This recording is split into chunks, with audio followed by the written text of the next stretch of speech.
The Build. Here we go. The QTB crew is rounding up all the gaming news and hot topics of the week with a little extra something. And here are your hosts, Bruno, Brad, and Nick. Welcome to the QTB podcast. My name is Nick, and I am joined by the one, the only. If he were a pre-order, he'd be the digital deluxe edition that comes with the beard and hat. Please welcome QTB's Brad. What's going on, man? Nick, it's another great night. Yeah, thank you. Oh, thank you, our audience, for the wonderful welcome. It's always good to see you. It's always good to hear the applause. It's another great week. I mean, we're here. We're going to be talking about gaming. I mean, what could be better, right? I know what's better. We've got another special guest.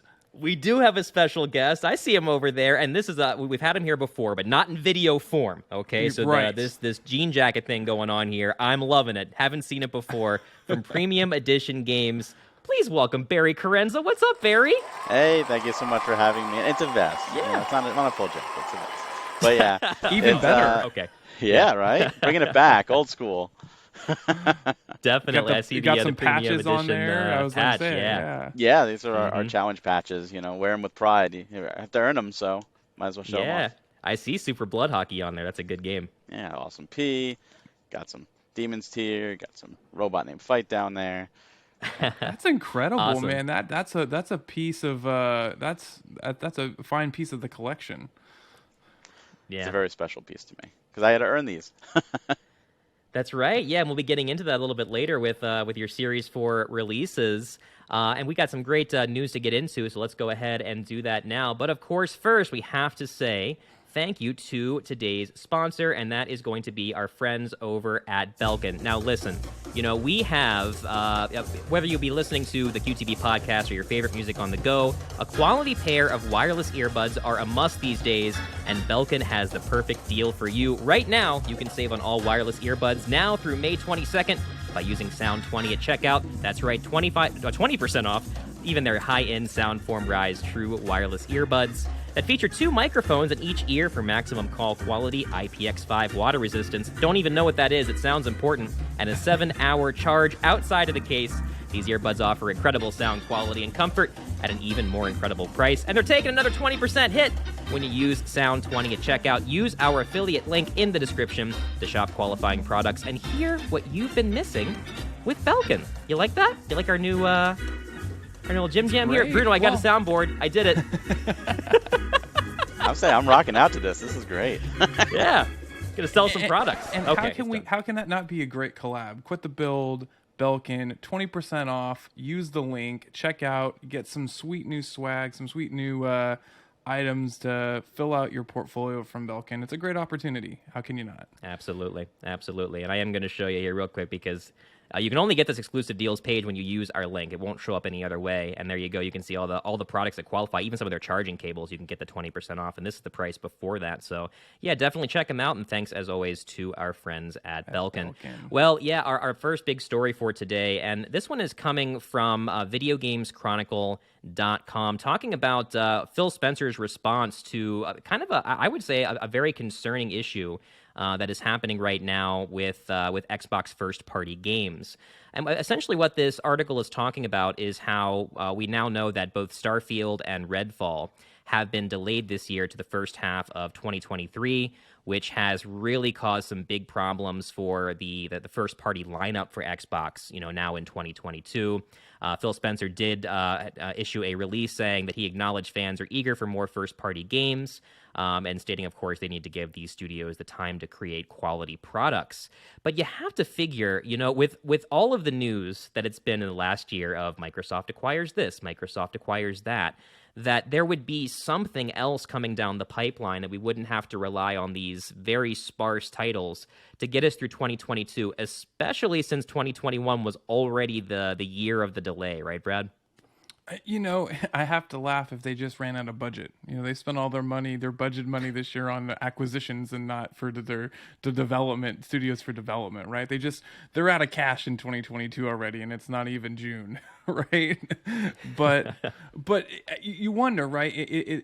We've debated this several times on the podcast, right? What is the right balance of product release strategy? Is there enough? Do you give studios and these companies enough time to roll out quality products, or is there this time urgency to constantly have releases in the pipeline that satisfy your audience? And what is that striking that right balance? And it seems Xbox was and Microsoft was putting themselves in a position to have several releases this year, and now all these first party games have these open-ended or no defined release dates, and you're wondering what changed, what changed in the strategy, what went wrong, or are they not telling us something that we don't know about these delays in these developments? So I wonder, are we going to see, is 2023 going to be a banger year for games for Xbox? I don't know, but we know that at least for right now, the latter half of 2022 is going to be pretty bare.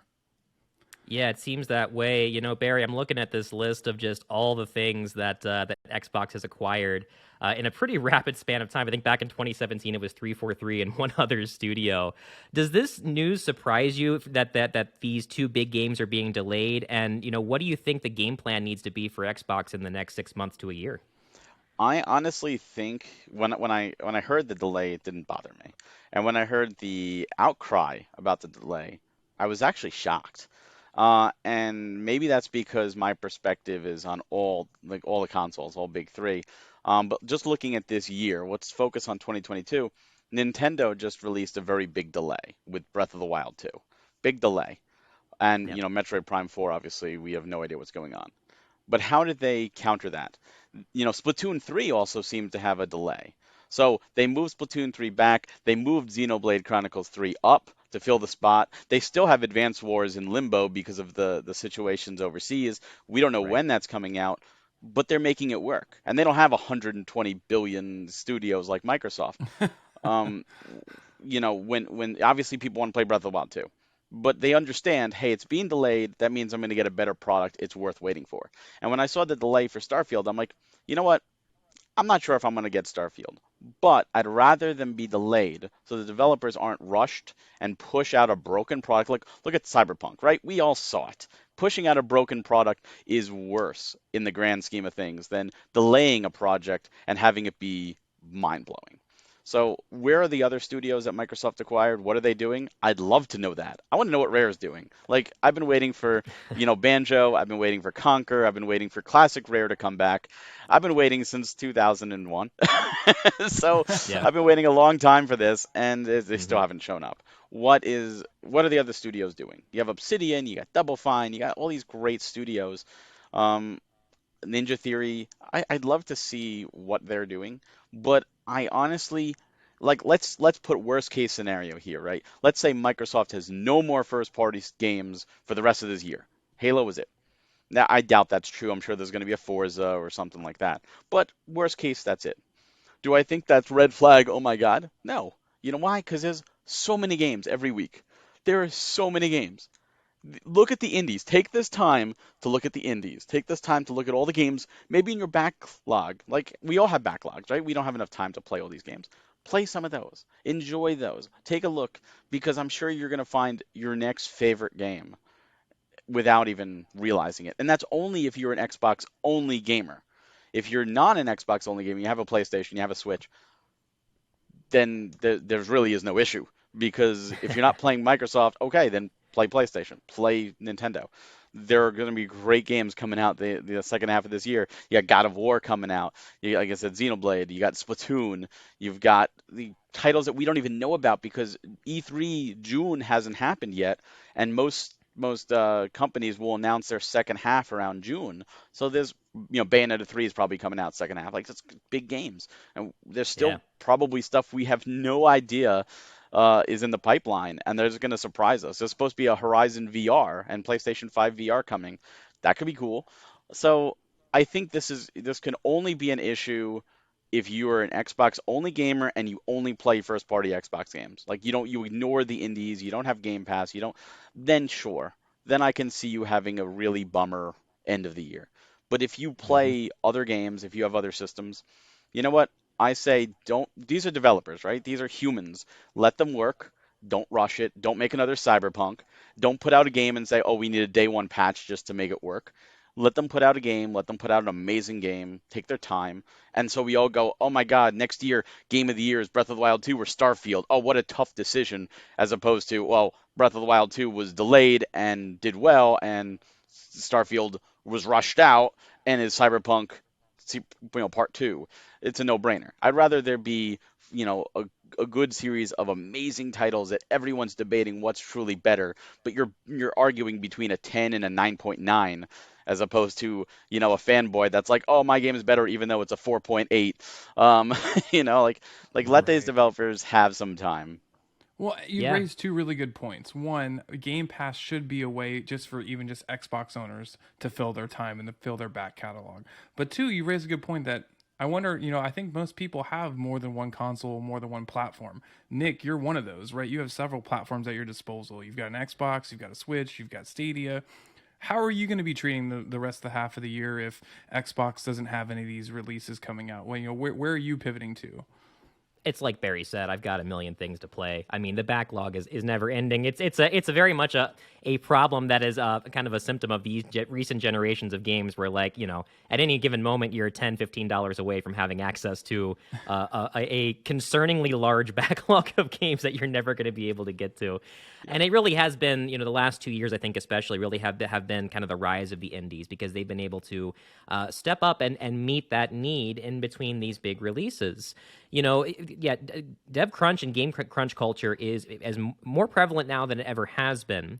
And we have to respect these game cycles. Absolutely. 4 or 5 years minimum to make a decent game. I think Elden Ring, in the midst of all of this, sent a very clear message to the gaming industry, which is, yes, you can release a day one, game that is a little ahead of schedule, keeps your shareholders happy, keeps your publisher happy.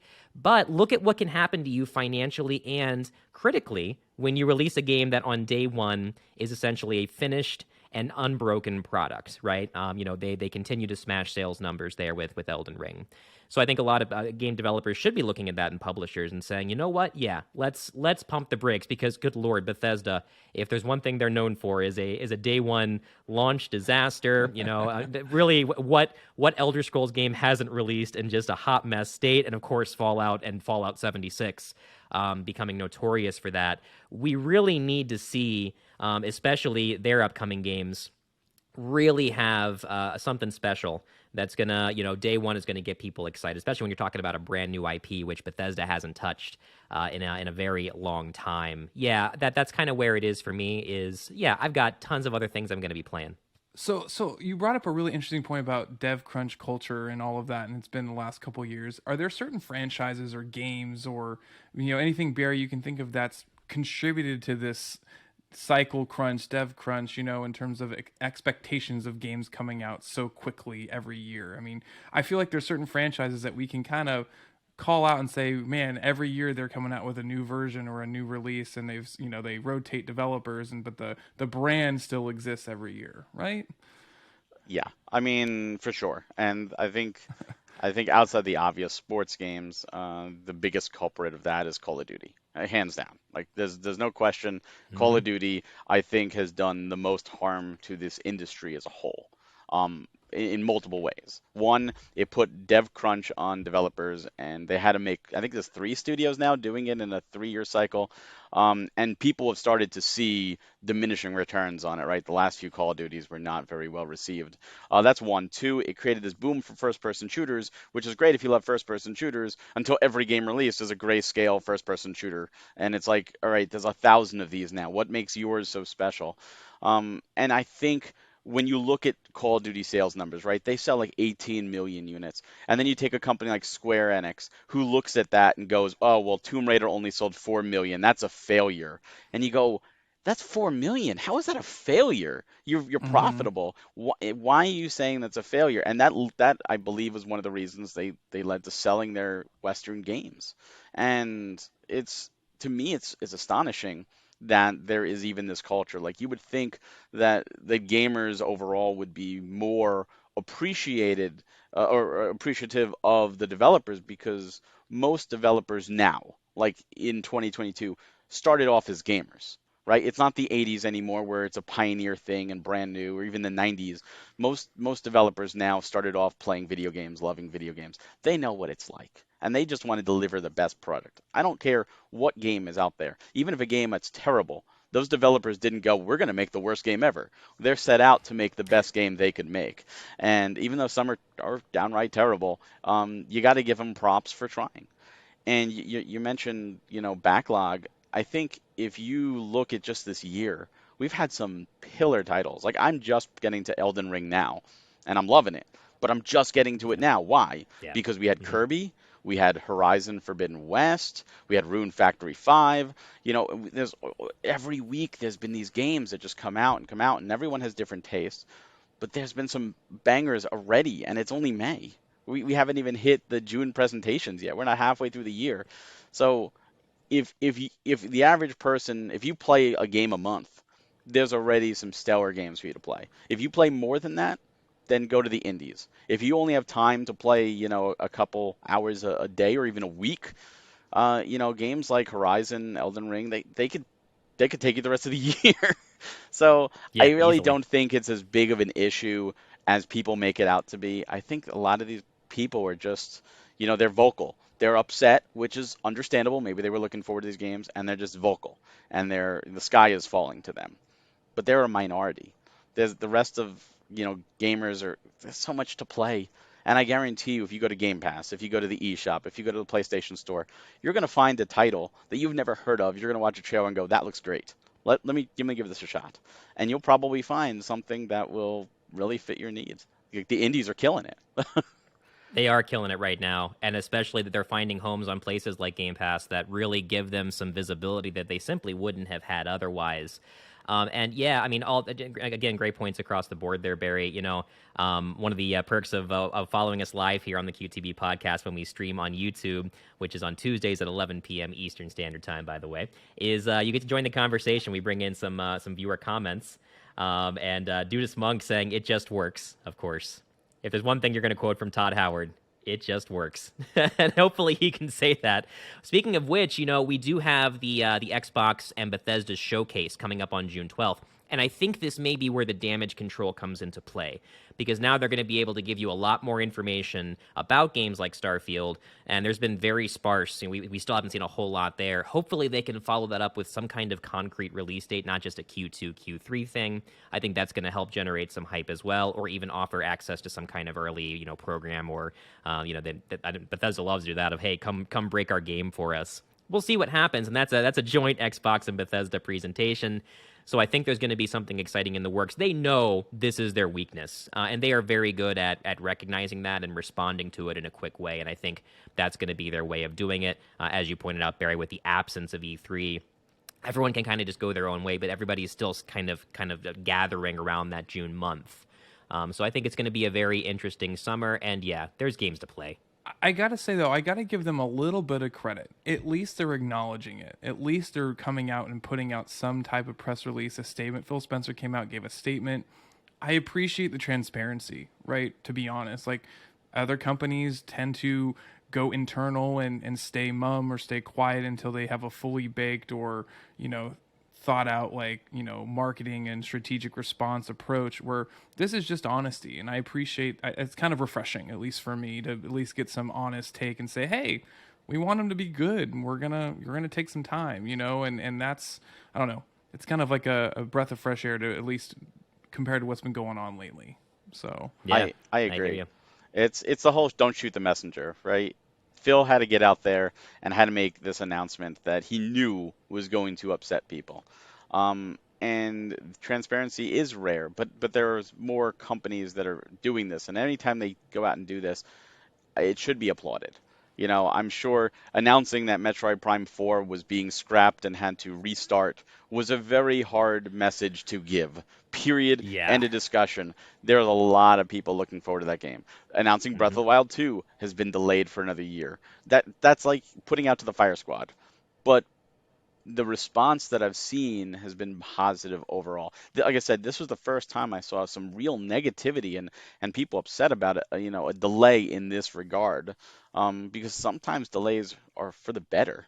And I don't know, I would rather my first experience with any game be a pleasant one where I go, wow, this game was amazing versus, oh, like a pure example here that I think most people will remember, No Man's Sky.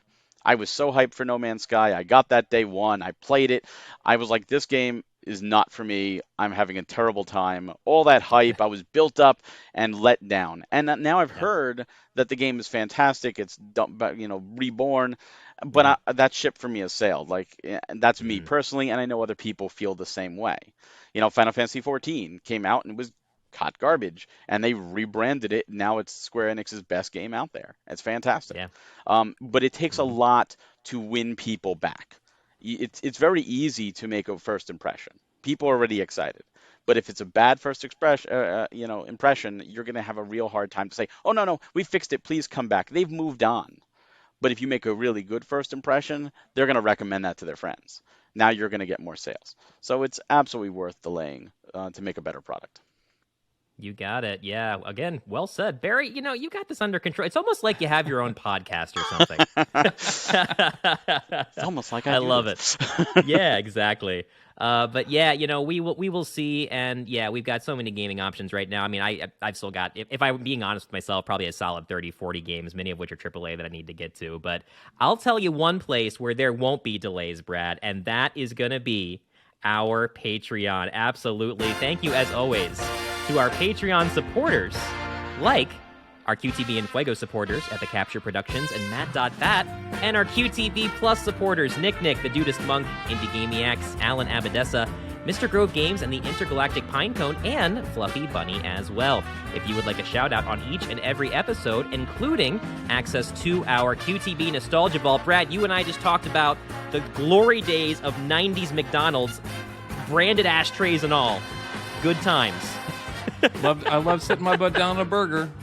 A burger that's a seat. That's right. Oh, man. Yeah, you can tier start as low as $2 per month. So stop on by patreon.com/quitthebuild. And oh, by the way, I got to just say this right now. We got to give a huge shout out to Epic Capture Productions. So I can't bring it in here because it would take up too much space. But, many people know our channel for the Kirby Ball Saga, the viral videos we've been putting out. And sure enough, I get a package from Epic Capture Productions. And I didn't know. He said he was sending me something. I didn't know what it was. And I opened this thing up. I wish I would have done a reaction video to it. He got me one of the Kirby balls from Target, one of the slip covers. And it was like it's in like pristine condition. So I'm going to post some pictures to Twitter and all that. And it came with the instructions from Target too, like with on how the Target instruction manual for like how to install it. So I've purchased like an exercise ball that fits the size of the slipcover. So I don't know what I'm gonna do with it, but it's gonna be part of my life. So Epic Capture Productions, you are a legend. Now I did say in the lore, the official Kirby Ball Saga lore, that Dale, aka King DDD, did provide me with that ball. Have you been keeping up on the Kirby Ball Saga, Barry? It's a real it's a tearjerker for the ages. No, I honestly haven't, but I will admit that when you announced that you got this, in my head I'm picturing him walking up to Target to one of the big red balls with the thing and just like lifting it up and sending it to you in the mail until you said like, oh, it came, with the instructions. I'm like, oh, okay, that makes more sense. But in my head canon, it was kind of funnier. Not the baller for sure. That is very heavy, but many people were trying to steal the covers, not me. I said, I'm going to do it the right way. So finally got one. So yeah, Epic Capture Productions, big shout out. The saga is complete. You've been connected with a Kirby ball, and the TikTok universe is happy for you. So that's right. Epic Capture says, I'm cool with being known as Dale for a while. Good, because yeah, that's who you are now. Exactly. I tagged you on TikTok. It's all over. Oh, man. Well, getting to our next story here, guys, and this one is coming from TechCrunch.com. This one talking about kind of the opposite, right? Whereas, we've been having some issues with the delays on the Microsoft side. Sony kind of had some good timing with announcing their PlayStation Plus game lineup and revealing their list of games that will be available on day one. So we're seeing here, of course, for those that may forget the 3-tier system there is that $9.99 per month tier. That is the essential tier that comes with essentially what PlayStation Plus is today. That's what you're getting when you subscribe to that when it launches next month. But then they have the $14.99 a month tier that essentially is that competitor to Game Pass Ultimate that gives you access to a large library of games. Now they also reveal not only the games for that tier, but their premium tier as well that lets you play some of that the back catalog and retro, even PSP or even PS1 games as well. And I have to say, looking at this list so far, I'm as someone that is not really in the PlayStation ecosystem, if I were to be, this would probably be a day one purchase for me because a lot of these games really cover what Sony has been up to on the exclusive side, with the exception of the last couple of years with this generation. Pretty much everything prior to that. I mean, I'm looking at my goodness, Alien Nation, Days Gone, Demon's Souls is on there, the PS5 exclusive. Ghost of Tsushima, Director's Cut. I mean, the list goes on and on. Even some of their older exclusive titles like Little Big Planet 3. Then you go down to what they have on the retro side. And this is a very impressive early lineup. Not a big one, but we've got Ape Escape. We've got Hot Shots Golf. They're Mr. Driller. They're looking at a lot of those classic games that really got people excited about the PlayStation. Heck, even Jumping Flash, which is a very underrated title that didn't get a lot of play Tekken in the 2's States. on there. I mean, Tekken 2, come on. Yeah. That one's a big deal by itself. I mean, Brad, what's your immediate take looking at this list, knowing that this service is less than a month away?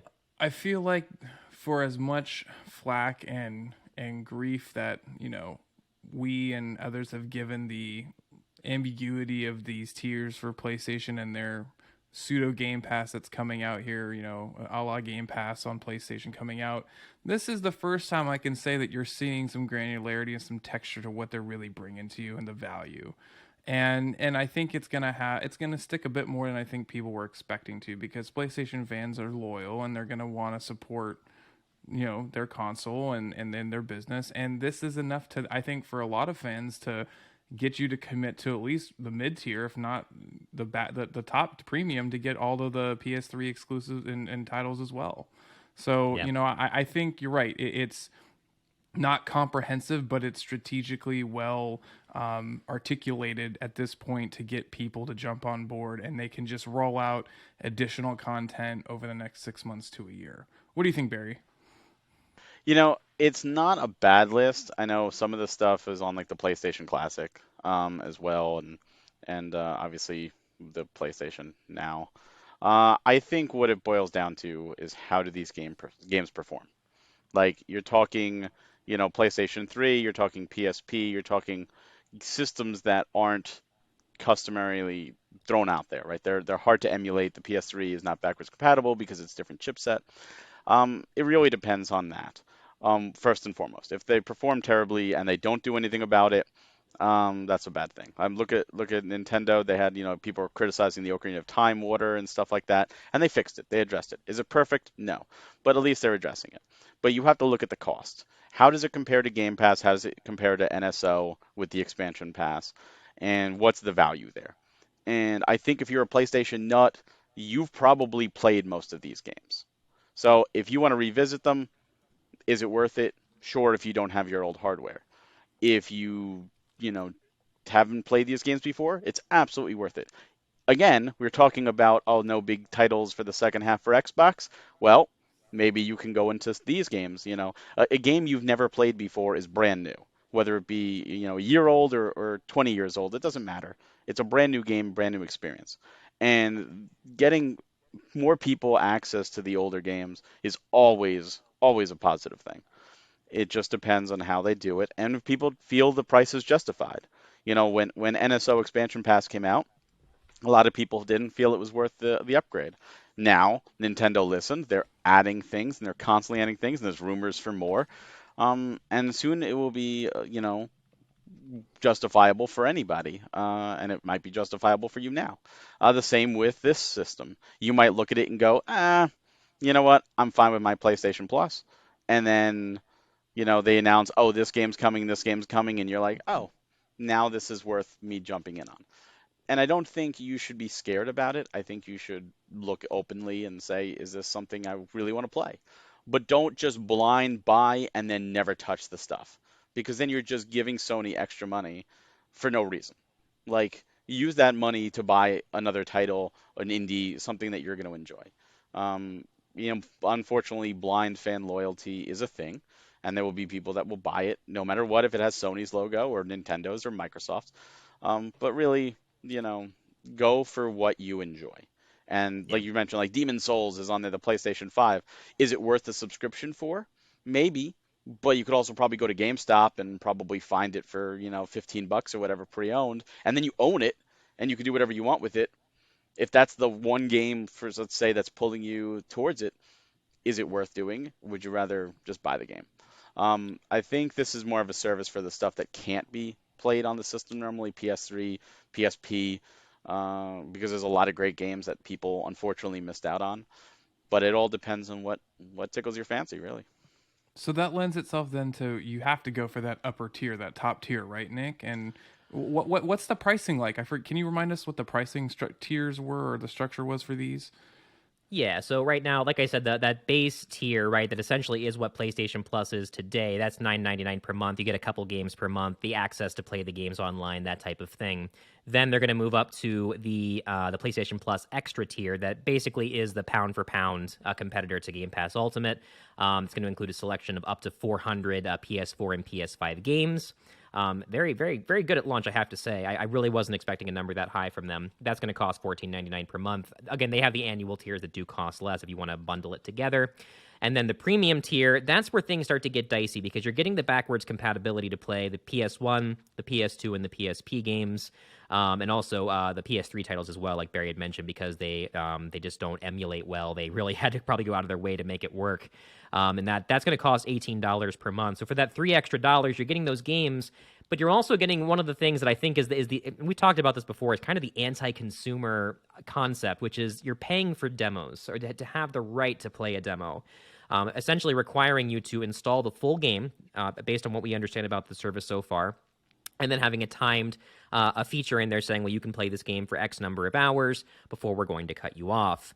Especially when you start thinking about, how the catalog of PlayStation games tends to be a little more JRPG or story narrative heavy. That may not be a whole lot of gameplay. And the idea of having to pay a premium price to have access to a demo, I just don't think is going to gel well with people. So that tier is really going to boil down to, are these retro games going to be worth it? And what I'm seeing right now, based on what's been announced so far, no, it's not. There's not enough games here that really get people interested. I mean, I'm only seeing really a dozen or so to be at that start. Two games from Worms games from Team 17, like you said, Tekken 2. I would never touch that premium tier, and I think a lot of people are going to fall in that same boat. They're going to have to re-strategize that at some point here. Some people in chat also chiming in, and I agree with this. Dudist Monk making a great point, which is, where is Parappa the Rapper? Where is he at? I love me some Parappa. He's not on this list anywhere. If there's one set of retro games I want, it's Parappa the Rapper 1 and 2. He's saying that he will actually buy it on PS5 if they just put it on this service. So, Well, and yeah. Nick, I think the other thing we discussed, or that's still in question or in limbo, is that there still won't be day one releases on any of these tiers, right? You'll still have to pay Right. the full $70 for these AAA day one releases. So combine that with an $18 top tier for, like you said, for that. What are you getting? I mean, Barry, what do you think? What is that top tier really worth it? When I was looking at it, I was looking like if I did it, and I'm not doing it. Disclosure, I'm not doing it. If I did it, I would probably go to the middle tier. And when I was talking about it, I saw some people say like, "Oh, the middle tier is kind of just it's there as a cushion, but really the top tier is where it's at with the classic games." And I'm thinking, I could see if you have no other way to play them, right? Yeah, those are a great way. I have a PSP, I have a PS3. I'm not going to pay to play games I already own. But I didn't even hear about the demo thing, which is something they did with the PS Now when it launched, which was a terrible system. Yeah. And if that's true, then that makes it honestly hot garbage. Like, why should you pay just to play for a short bit of time? That's stupid. Especially if it's like a PS3 game. Then you have to say, well, now I'm going to go get a PS3 and play the game. Why don't you just do that? If you're already interested in this game, why don't you just go do that? PS3s aren't that expensive. The games are pre-owned. You could probably get them for pretty cheap. Save yourself the trouble and own own the product. And you know what? After you beat the game, if you say that's the only game I wanted to play on PS3, you could sell it, probably make your money back, if not some extra money, and you didn't pay a subscription service that you're now not playing. Um, I the day one thing is another factor, and I think Sony got a lot of backlash on it, and I think that's because of Microsoft, right? The day one with Game Pass is the selling point of Game Pass. If it didn't have that, people would be like, maybe I'll get it, maybe I won't. People buy Game Pass. The majority of people probably only play a handful of games a year. They'll play the Forza, they'll play the Halo, they'll play the Gears of War, something like that, and they get it day one. Cool, save some money. But for everybody else, what's there? It's there to test games. Oh, I'll test the game and then I'll buy it if I like it. Okay, well that's kind of what demos are for. Just if a Yeah. game has a demo, download the demo and give it a try. So many games now have demos. We're not in an age where you need to subscribe to a magazine or you need to go to a game store and hope for a Throwback. demo. You You know know, you miss it. Oh yeah, I miss demo discs. I love demo discs. But Yeah. now it's just you go to the any of the online stores and a lot of games have demos. In fact, there's usually a category just for games with demos, so you can try them out. Just do that. Save yourself the money and just do that. Yeah, absolutely. So just for the record, we've got Barry Carenza from Premium Edition Games on the premium tier saying it's hot garbage. Play it for me, announcer guy. Sassy. There it is. And I totally get where you're coming from. I think it's anti-consumer. I also am not a fan of the fact that just before this service went live, they actually removed the ability to stack subscriptions like you can do with Xbox. So they pulled the physical cards from stores so that you can't just go out and buy like 2, 3, 4 years and let that convert into their new system, which Xbox actually actively encourage people to stack. So I see little practices like that in advance where you can see, and as Bruno has said many times on this podcast about how they are always engineering ways to nickel and dime you and to play the long game to get more out of you in the long run. And they're not bashful about it. I see those types of things, and it always impacts my decision. I'm like, man, if you're gonna turn the screws like that, do I really want to ever invest in a platform like that?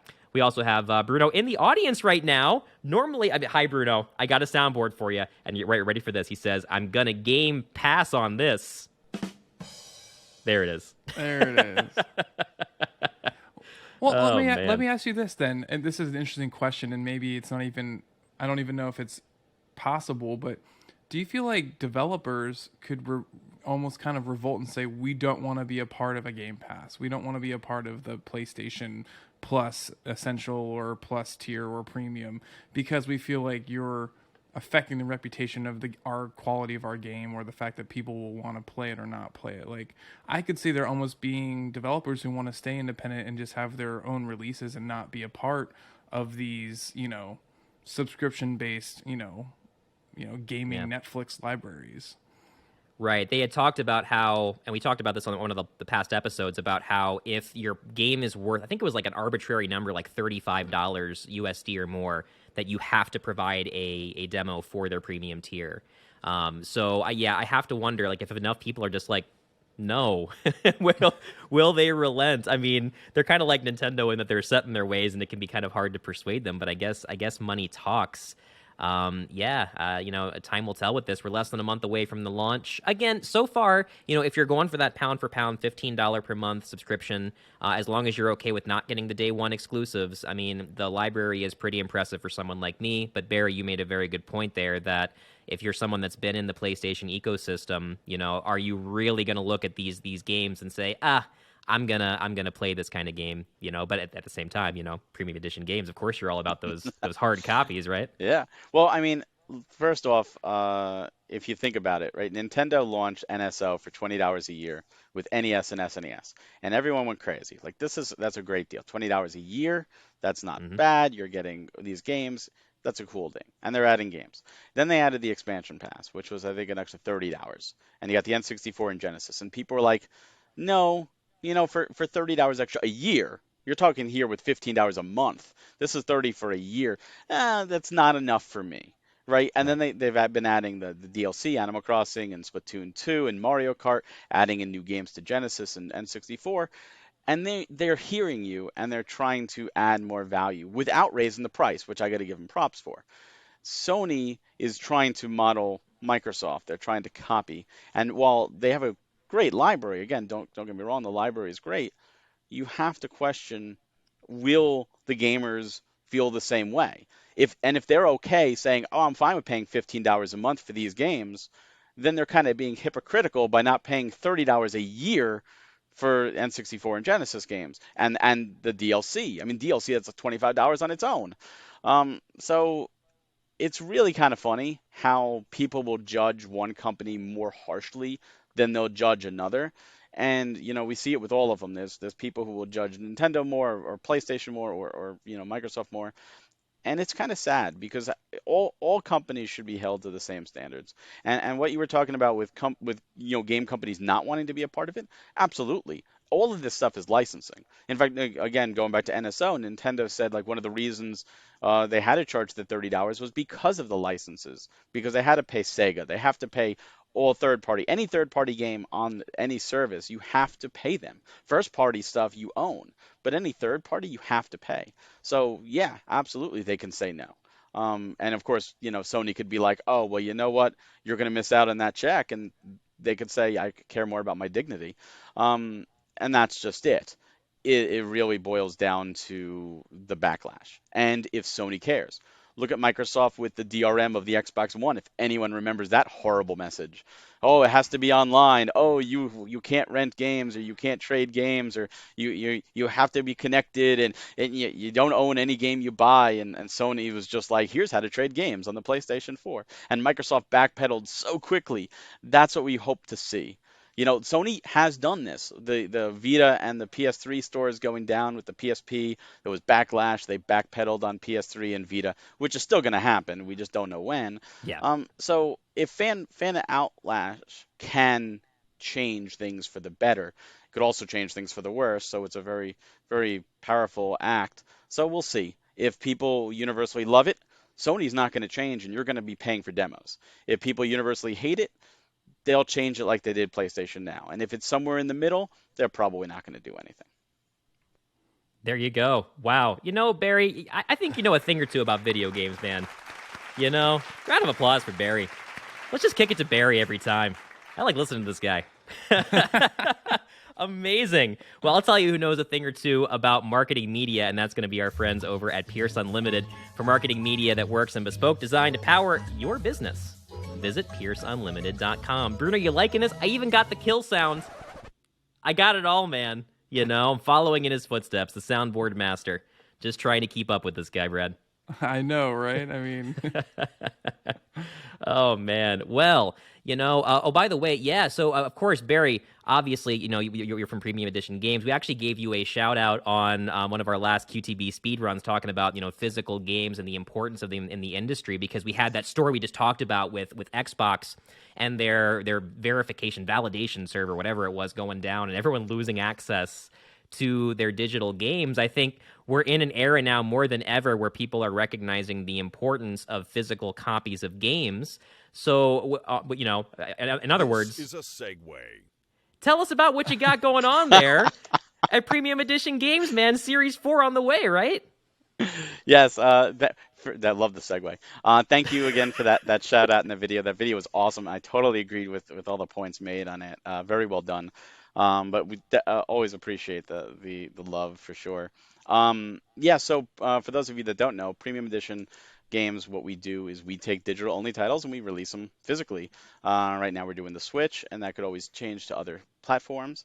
But we release our games slowly. We release them in series, and what we like to do is we like to release them as high quality as possible. We like to bring things back to yesteryear, right? Like the way games used to be, because so many games now, you open them up, there's no manual, there's no inlay art, it's just as cheap as possible. We don't like that. We want to give game developers the attention they deserve. So we launched 2 years ago with our first series of titles. We're on Series 4, so Series 4 is up for pre-order right now at premiumeditiongames.com until June 10th.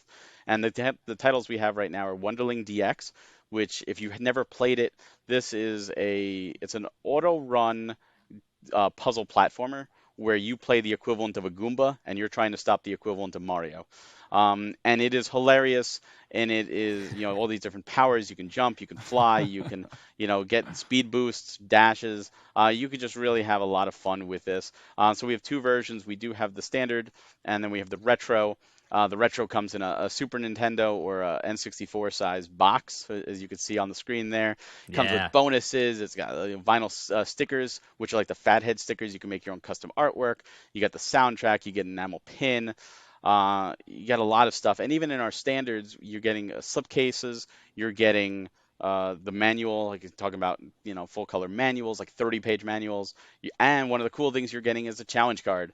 The challenge card contains art on one side, and on the back side, it contains a challenge. And these challenges are right from the developer.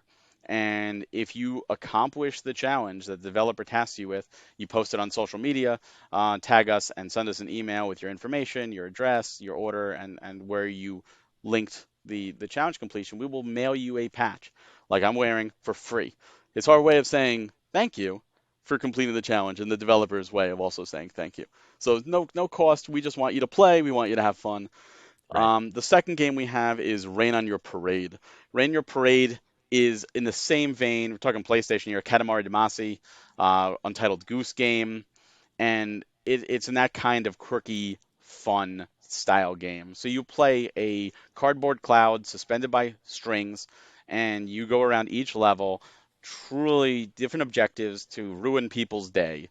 You can strike them with lightning bolt. You can rain on them. You can do tornadoes. You just have a whole bunch of different objectives to have fun in this crazy zany world. Light things on fire. Like you It's a create really fun anarchy. game. It's a Yeah. lot of fun. And there's also references like Metal Gear Solid, Legend of Zelda, The Office. There's a ton of pop culture references in this game. Truly fantastic. And one cool thing is whenever we release our games, we're talking about preservation. We want to make sure that the games are complete on cart. So Rainier Parade, actually, there's paid DLC.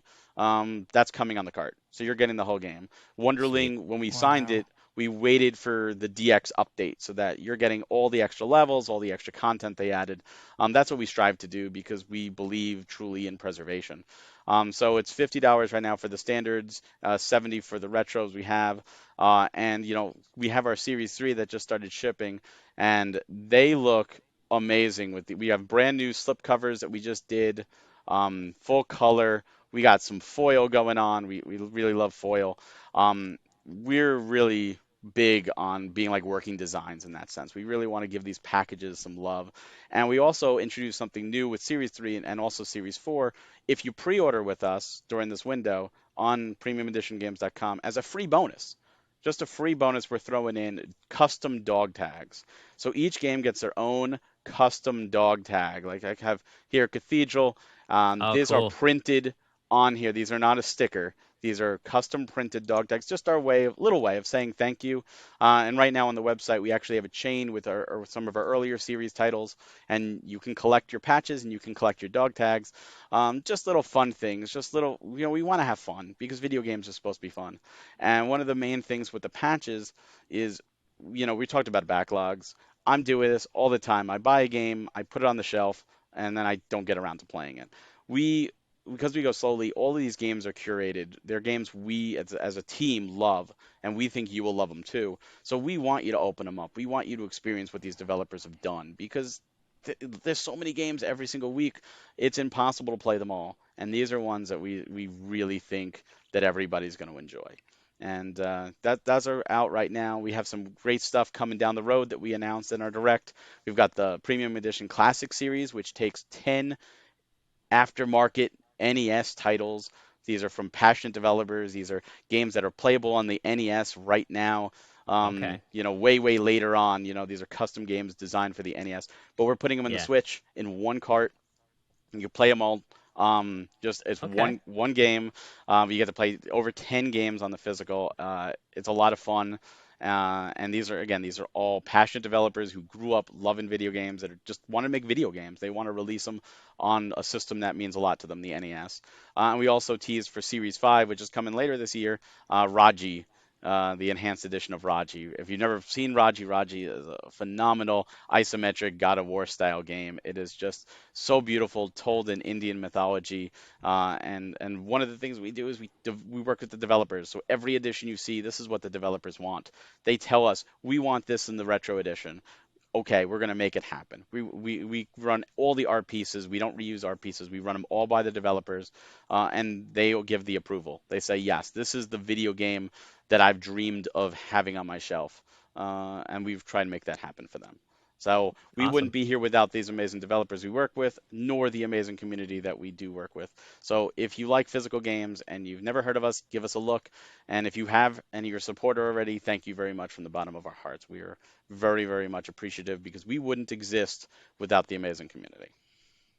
There you go. Wow. I Now, mean, yeah. wow. I mean, that's just an incredible, I mean, top to bottom. That's awesome and incredible. And you mentioned not just the preservation of games, but I think another kind of forgotten piece of this, right? And you mentioned is the high quality artwork, box, the experience, the inserts, right? And tell us a little bit, Barry, from your experience.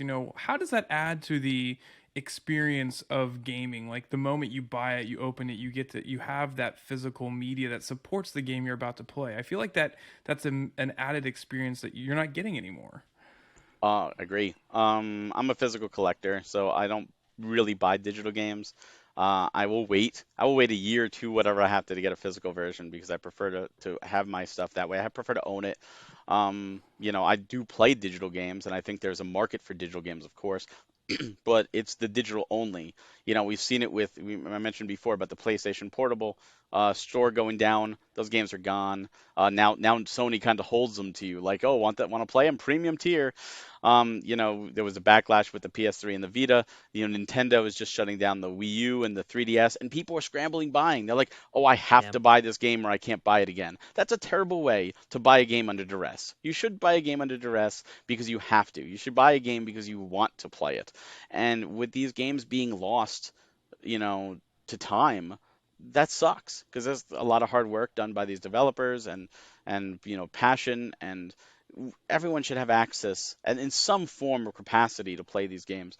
And we really feel that's important. And we grew up in the 80s. We grew up with going to Toys R Us and buying a game, getting in the car and opening it up and reading the manual on the way home. And when you go to school the next day, bringing the manual in and showing your friends how cool this game is, because there was no internet for us back then. That was our internet. We think that is an art that is lost. So we try and bring that back.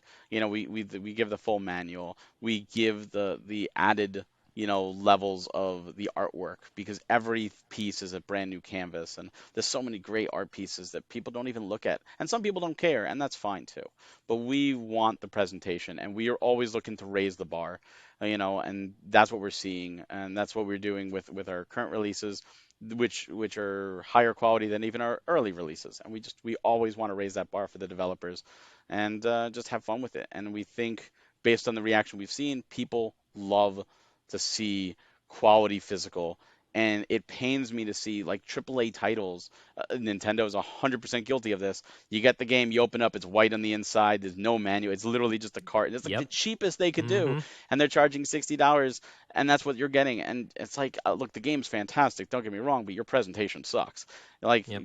do something. Show some love to this franchise. Show some love to the developers. Show some love to the fans.